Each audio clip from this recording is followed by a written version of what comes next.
um, to really seek God's perfect will for us, especially for this year. So let me read to you a passage in Deuteronomy 2:24. It says, "Rise, take your journey, and cross over the river Arnon. Look, I have given into your hand Sihon the Amorite, king of Heshbon, and his land. Begin to possess it and engage him in battle." Let us pray. Father, we thank you, Lord God, for your presence in our midst. You are the God who was with us all throughout the year 2025, Lord. We have seen your faithfulness to our personal lives and even to your church, Lord God. And Lord, as we step into this new year, we thank you, Lord God, that you are the same God, faithful God, for forever and always the same. Ang imong mga saad, dili mausab. Ang imong gugma, kanunay ligon para kanamo.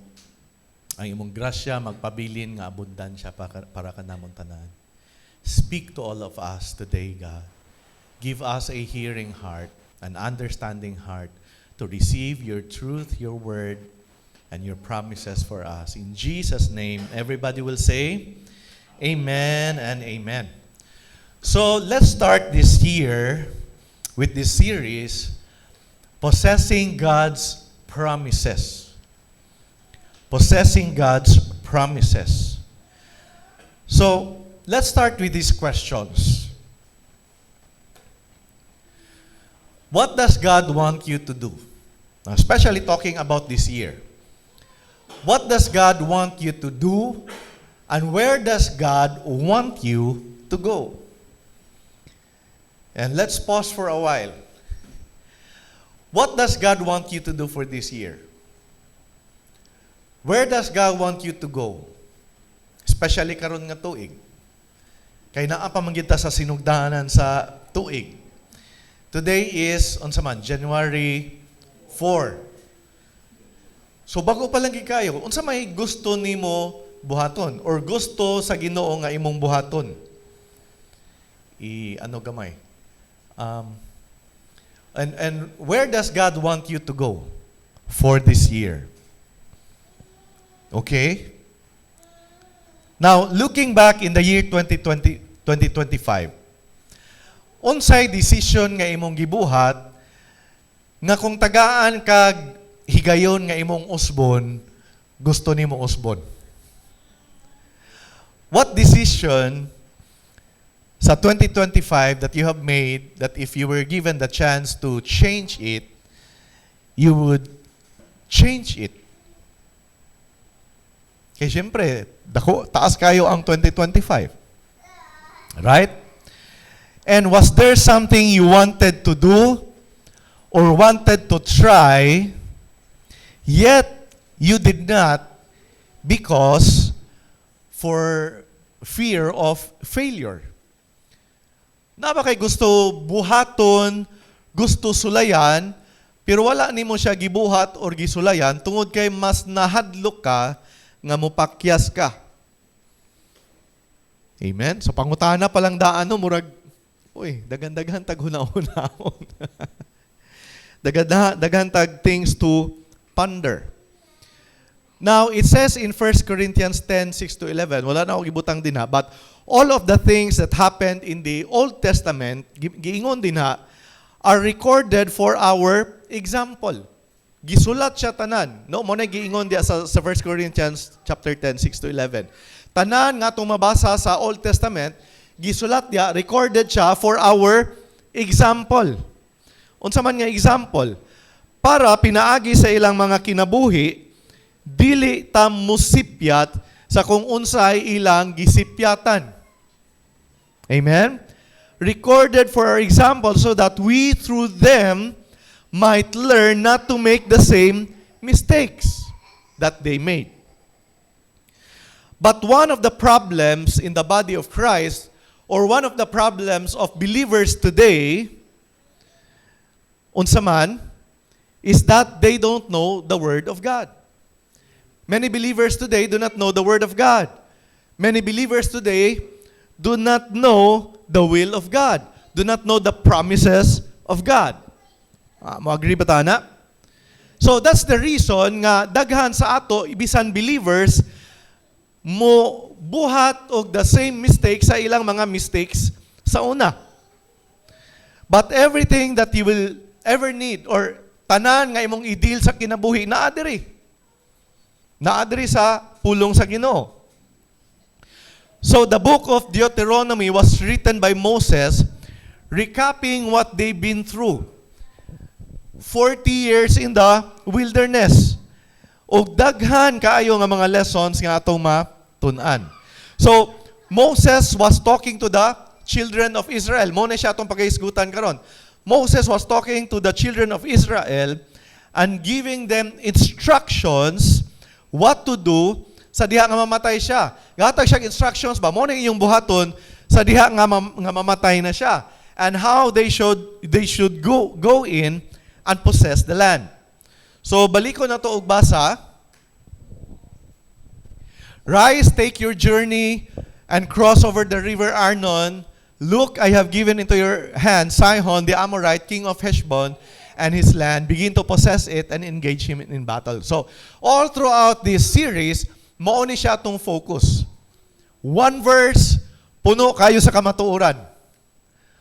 One verse, puno kayo sa kamatuoran. And mao ni mugiya sa ato, no? Mao ni atong gamiton nga mugiya sa ato for the year 2026. And I believe nga sakto gini siya nga sugdan. Mo sakto nga sinugdanan para sa ato. No? Not just for this church, but para sa ato tagsa-tagsa kinabuhi.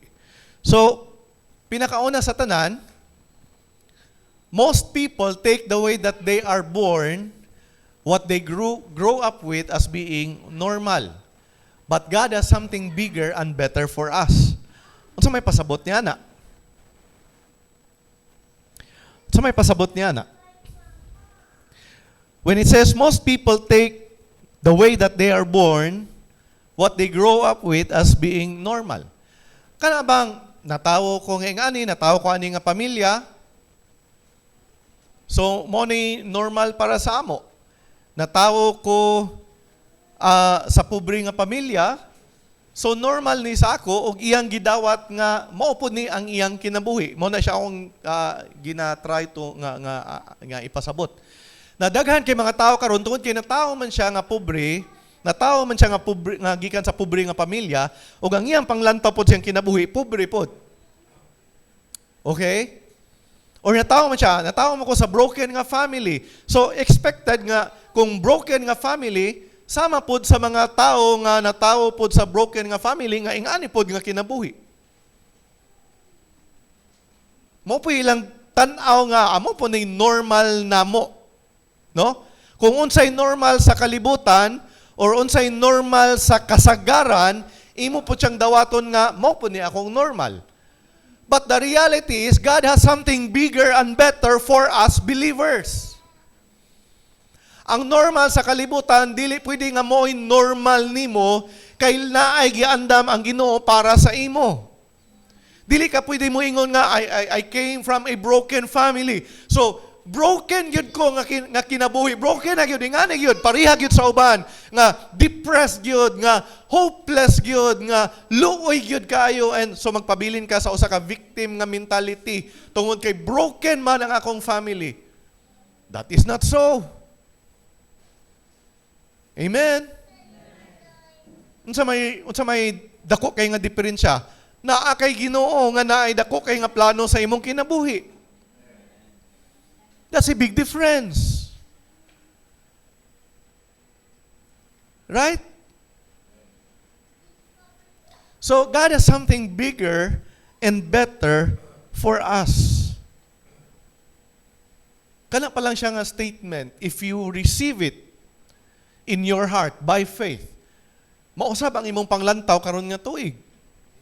ang imo palang pagsugod karon nga tuig, naanay lahi nga panglantaw. Okay? So the first thing that we need to do this 2026. Ready na ba ang tanan? What should we do this 2026? Pasigdaghan na kayo mong mga plano sa iyo una-una, sa iyo mga kasing-kasing. Mo niya kung buhaton, mo niya kung gusto buhaton, mo niya gusto ma-achieve. Nothing wrong. Ana mga butanga. But sa ato nga series, what should we do this 2026? Diri ta magsugod. Rise. O tanan sa verse 24. We will take the first word, and the first word is rise. Rise from what? So three things. I'll try lang to finish. Three things naman ni siya, pero ang Ginoo sa iyang kaabundansya, sahay dili nato makuan ang mga kamatuoran nga iyang ihatag sa ato. So rise from what? Rise from what? Pinakauna sa tanan is to rise from mediocrity to destiny. To rise from mediocrity to destiny. Unsa may mediocrity? Unsa may mediocre? Kada bang okay na ni? Pwede na ni. O na siya mediocre. Kada bang gidawat na lang nimo nga amo na ni ang normal gid, mao gid ni. Pareha ra mi sa akong silingan. Imong silingan walay Ginoo. Ikaw na kay Ginoo. Imong silingan walay mangluluwas. Ikaw na kay mangluluwas. Imong silingan walay provider. Ikaw na kay provider. Imong silingan walay healer. Ikaw na kay healer. Unya moingon ka nga pareha ra ni.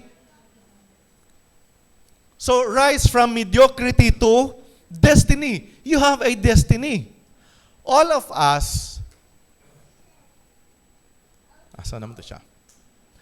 All of us has a God-given destiny to fulfill.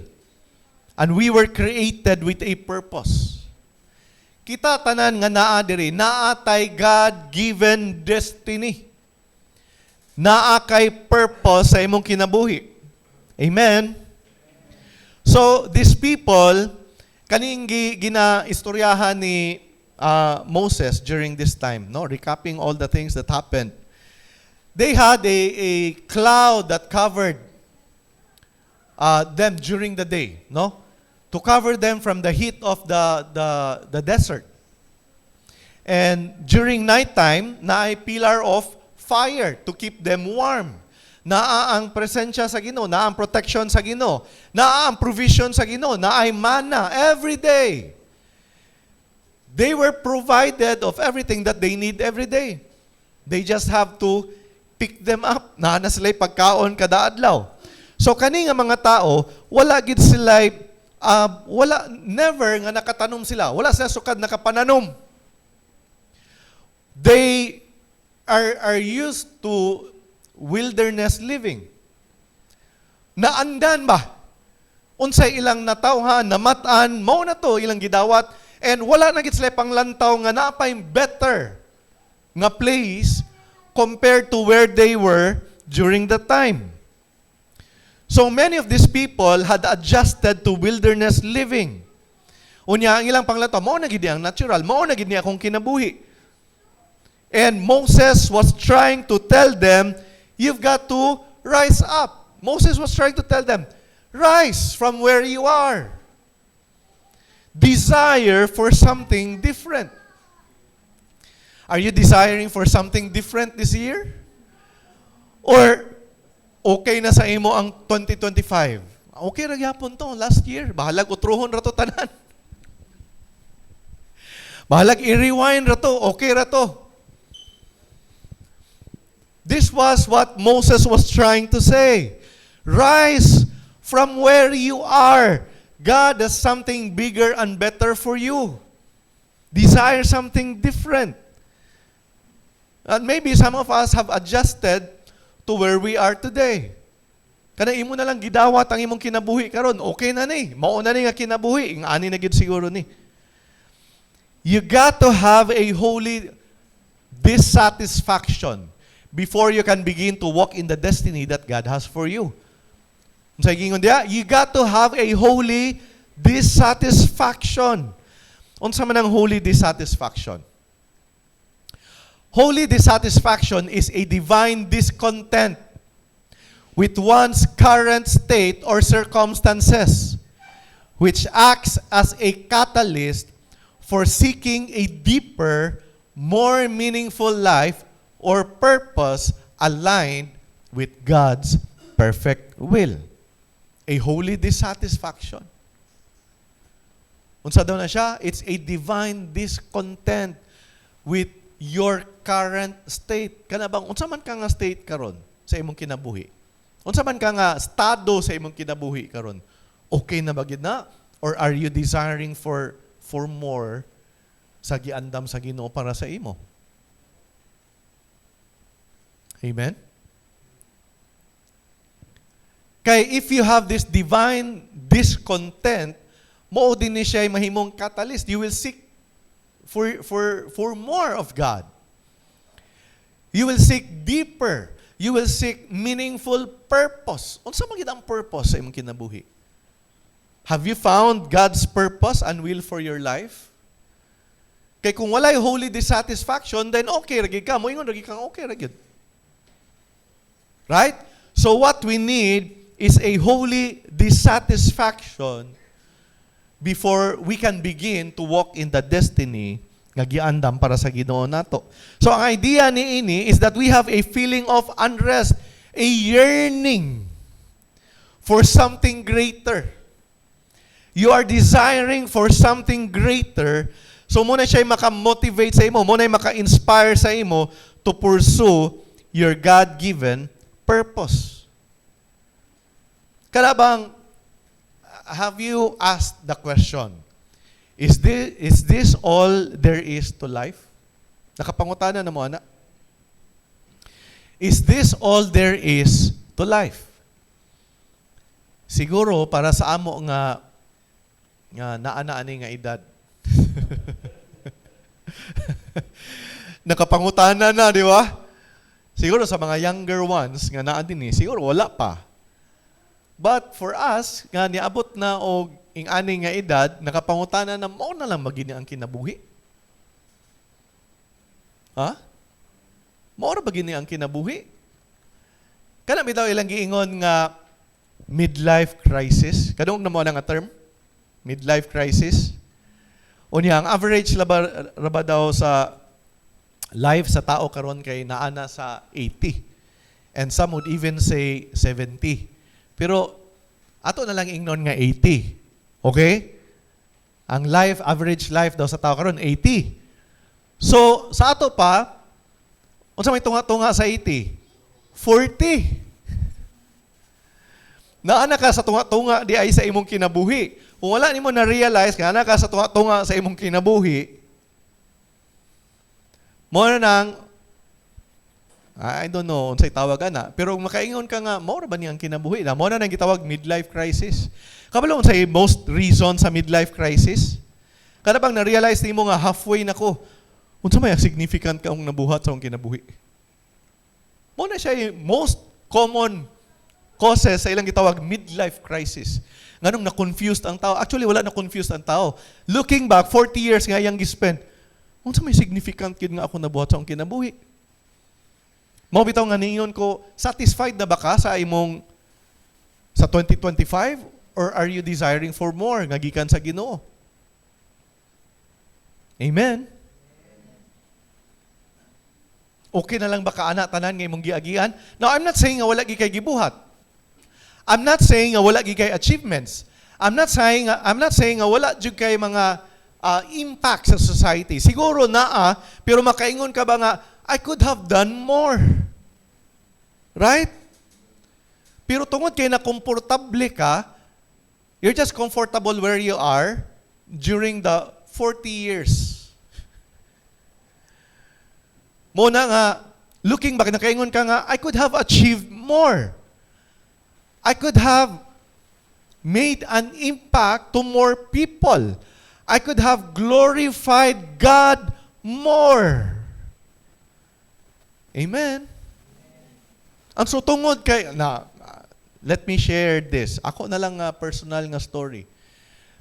Sa diha nga nag-49 ako, pila naman yung edad, Pastor? Secret. Ha? Abi ni mag-30 pa, no? Ganahan sa gayo. When God told me that I would plant a church, and akong gitanaw, 49 na. Unya, og muingon pa lugar ko nga, ay sa Lord, di pa ko ready. Kanong sa aman, di ka ma-ready. In fact, wala makagitawag sa Ginoo tungod kay ready ka. Gitawag ka sa Ginoo para musalig sa iya. And wala ko, to tell you honestly, na ay mga worries, na may mga fears because gitagaan matag hunahuna sa Ginoo and most of the things nga atong mahuna-hunaan diretso, especially for things like planting a church nga dili sa yon is timbang-timbangon man na. Dabi ko mo biya ko diri. And honestly, while I was still at Dream Ministry Church, the church founders really took good care of me. Ila kong yati manugmain dito, pwede gyud nga ma-comfortable to remain in that place. Right? Everything's provided, okay ang tanan, okay ang dagan sa tanan, pwede rin ko magpabilin dito.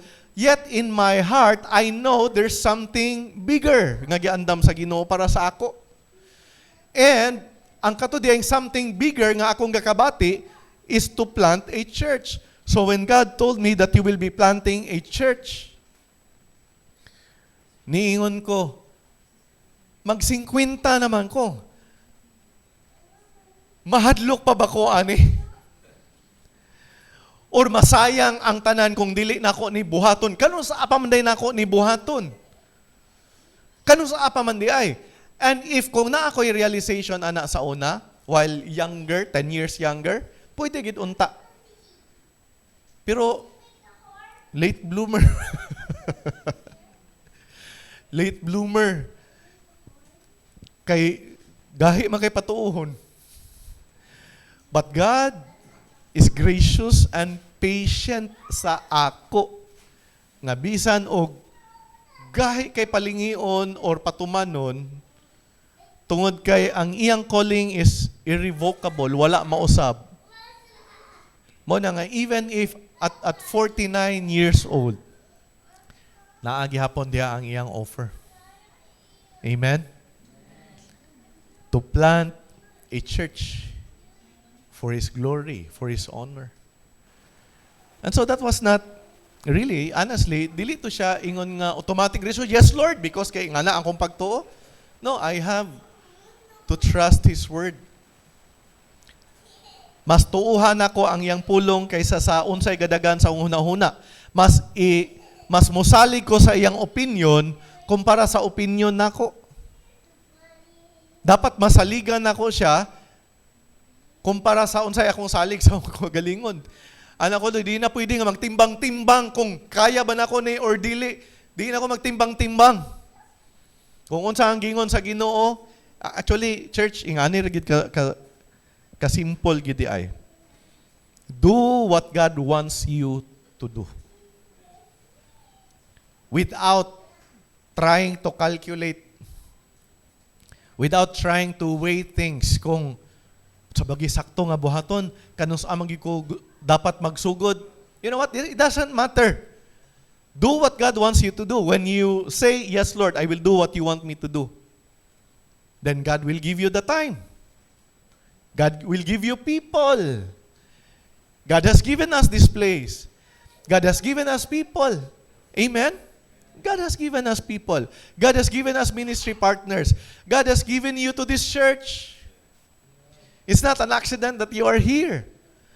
You are part of God's plan for this church. Realize ba ninyo na? It's not an accident that you are in this church. Sila ni Pari Victor o iyang family are not here because barkada man mi. Suportaan ako ni kay luoy po kayo ni tawhana. Wa may membro. Ato ta dito, loves kay luoy kay akong barkada, way membro. Ato ta. I believe that you are here because God called you to be here. No, even Pastor Aaron and his family, sila ni Barbie. Pastor Aaron is busy na ay iyang own ministry. Pero nganong og bakante, nganong diri man? Because God called them to be here, to be part of this church. Nganong naaman silang Alfie o si Chichay diri? Ano man? Kay naluoy sila nga, luoy yung pastor, way mutabang sa ila social media niya. Gingnan na ba ito sa Ginoo nga mag-live? Naluoy kayo, tabangan na to. No, it's God who placed them here. Wala na, sila gipugos nga, dirita. Sa tinuod lang, walay pugsanay. In fact, I have learned not to be affected kung unsa kadaghan ang tao o unsa kagamay ang tao. Ang importante is that I know that I am doing what God wants me to do. Moora na importante sa ako. There was a time nga kamera sa akong mga anak. And si Brother Ted, kamera. There was a time nga kamera. And it doesn't matter. I'm doing what God wants me to do. That makes me happy. I'm preaching myself happy. Ingana ra gid siya ka kanabang if you want to measure success, simple kayo. Are you doing what God wants you to do? If you are doing what God wants you to do, you're already successful. You are already successful. If what you are doing glorifies God, if what you are doing is making an impact to people, you are already successful. Kaya again, the measurement of success is not, no, for most people, unsa ang success is kung ma-CEO na gid ko, ma-senior pastor na gid ko, ma-businessman na gid ko, na ko ingani nga balay, dito nga balay sa dako kay nga balay dito sa Xavier Estates. Kaya while we were there celebrating New Year, tanaw mi ba? Wala. Bibok ako mga anak, wala, gabi yan nga. Tagduha ka block. Hala, gabi nga sakyanan. And for most people, di man ta maka-blame nila because that's how they view things. Accumulating all of these things and mo na ang ilang measurement sa success. But measurement sa success is doing what God wants you to do. Kaya maura mo gini makahatag tinuod nga kalipay pod sa ato. Maura pod na makahatag og true fulfillment and true joy sa ato is to do the will of God. And doing the will of God doesn't always mean nga naagi ka diri sa church, pastor gyud ka, naagi ka sa worship team. Doing the will of God is where God has planted you, make an impact to the people that surrounds you. Giving glory to God, prospering sa kung asa ka niya butang. Mo na gitawag bloom where God has planted you. Amen. Kay sayang kay ang kinabuhi, church. Kung naa ka karon sa maura bagid ang kinabuhi, ato bagon ta ka dili naapay dako kayo nga giandam ang Ginoo sa imo. Right? Kanus sa pa man kamo say yes to God. Pareha sa ako nga pag 50 niya mura na daghan na kay regrets. But you know what, if you are feeling that way, na kay regrets, the good news is may good news. There is restoration sa Ginoo even sa time nga imong gihuna-huna, it's wasted time. There is restoration. Ingon niya sa Joel, I will restore to you the years that the locusts has eaten. Meaning if you see those years as wasted years, God restores those years. Tagaan kaniyag kaning success even in a very short time. Amen.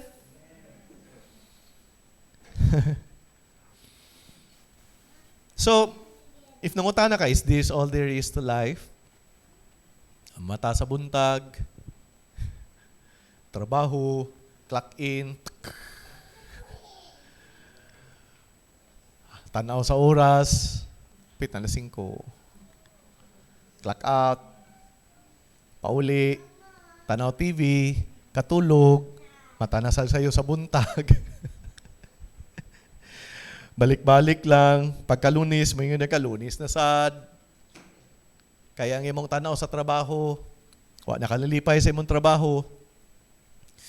But your job, ayaw kalimot, is always from God. Naa kay something to do. Inapo kay madawat Kay daghan tao walay trabaho, apoy madawat. And yet, reklamo ang uban, Lunes na sad. Pag may trabaho, walay trabaho na sad. Dahil lipay din kay kapag Friday. Yes! Thank God it's Friday. Na kung nga na imong kinabuhi, you are missing out on a lot of things. Kung nga na imong kinabuhi, you are missing God. So God made every one of us to be something special. God created us with a purpose. I think diha lang ta magsugod, no? Diha ta magsugod. God created you with a purpose. Ikaw lang ang makabuhat, ana. Nga naman, sa imo man nagihatag sa Ginoo, okay, ato ning basahon. Kay basi mo kay mulong, sige na, wala pa ilain verse. Dugangan na to isa. Jeremiah 1:5, before I formed you in the womb, I knew you. Before you were born, I sanctified you. I ordained you a prophet to the nations. So kani nga verse ga-signify ni siya nga ang Ginoo na siya intimate knowledge, na siya gi preordained purpose. Divine appointment. Para kang kinsa? Para kang Jeremiah, no? Unsa man iyang calling or purpose kang Jeremiah? To be a prophet. Na siya prophetic nga ministry. Right?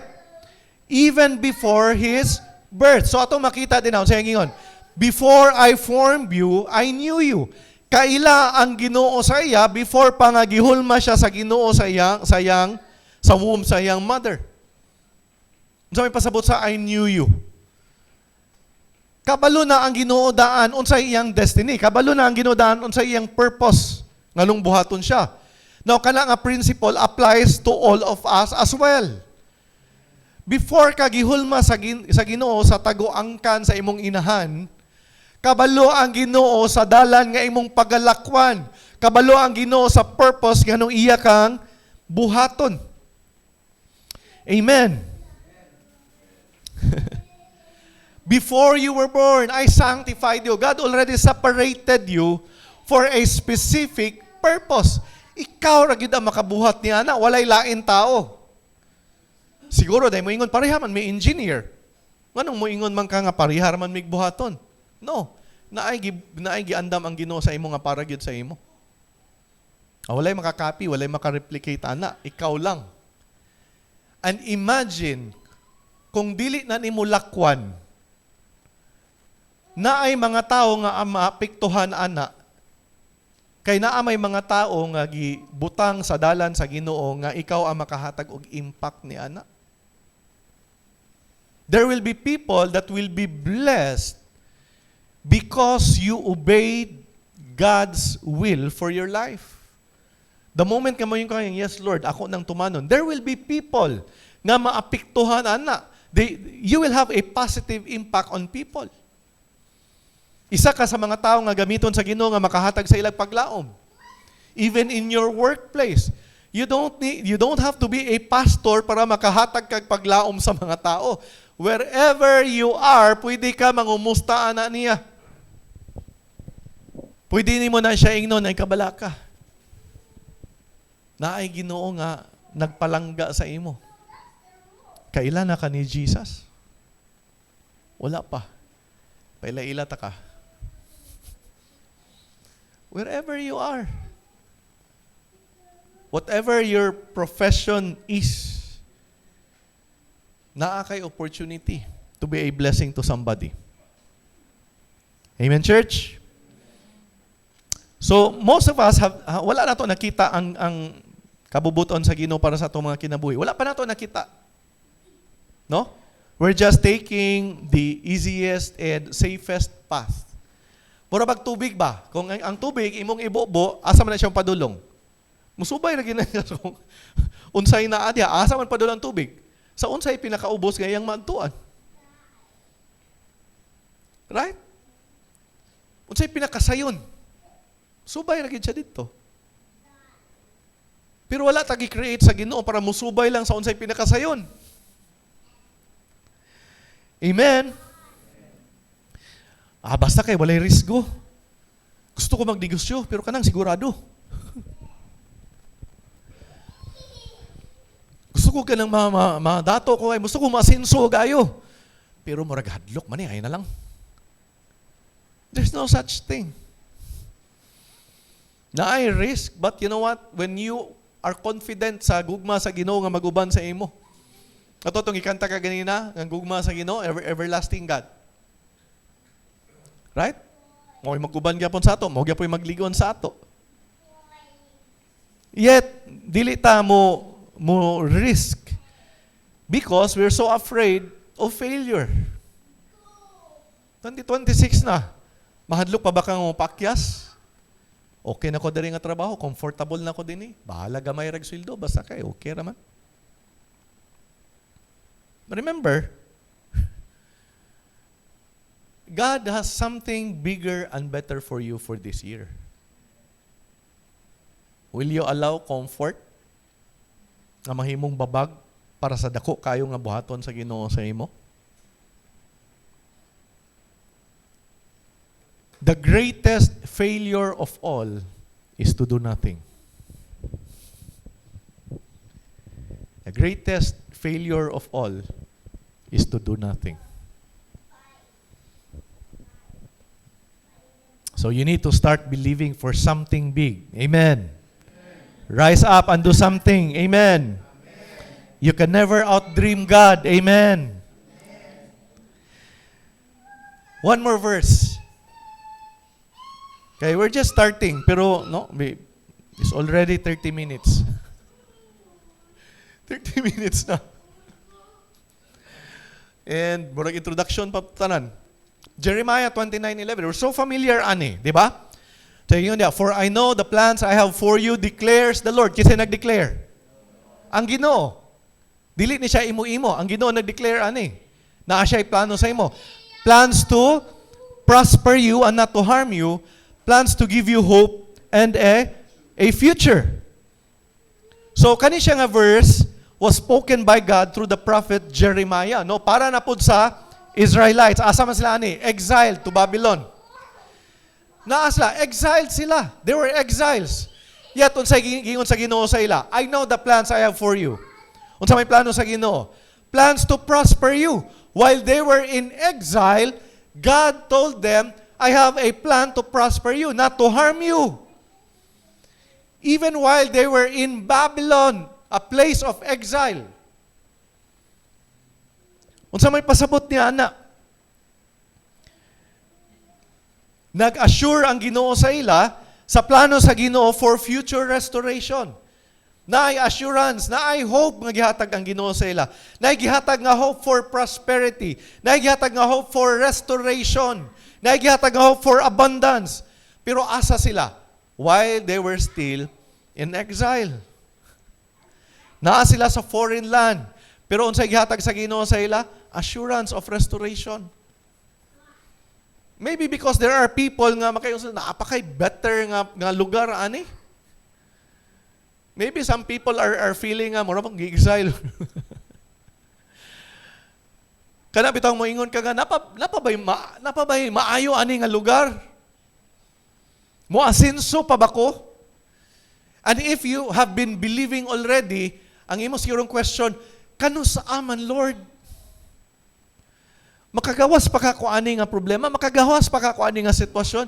And if you have been praying and believing, ang question is, Lord, kano sa ako makagawa sa ani? There is hope. Na istorya ang Ginoo. Ang Ginoo nag-ingon, I know my plans para sa imo. Ug ang plano sa Ginoo puro gyud maayo. Wala gi plano ang Ginoo nga daotan para sa imo.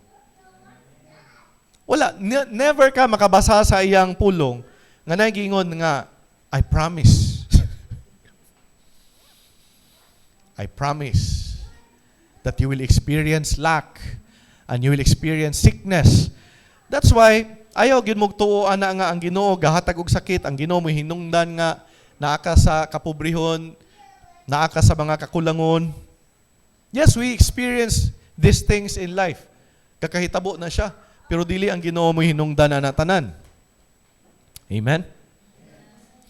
So, while the direct promise was for the exiled Israelites, ang principle sa gugma sa Ginoo para sa iyang katawhan, applicable pod para sa ato karon. One last verse. Ephesians 2:10. For we are His workmanship, created in Christ Jesus for good works, which God prepared beforehand that we should walk in them. Have you asked yourself this question? Am I walking in God's will for my life?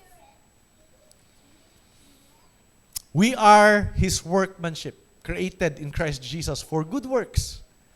For good works. We were created for good works, which God prepared beforehand that we should walk in them. To walk, ani nga dalan, nga giandam para sa Ginoo sa atong tanan. Kay, naara ba yung mga panahon na even ang atong religious nga normal is not biblical normal. Natay religious nga normal nga dili siya biblical nga normal.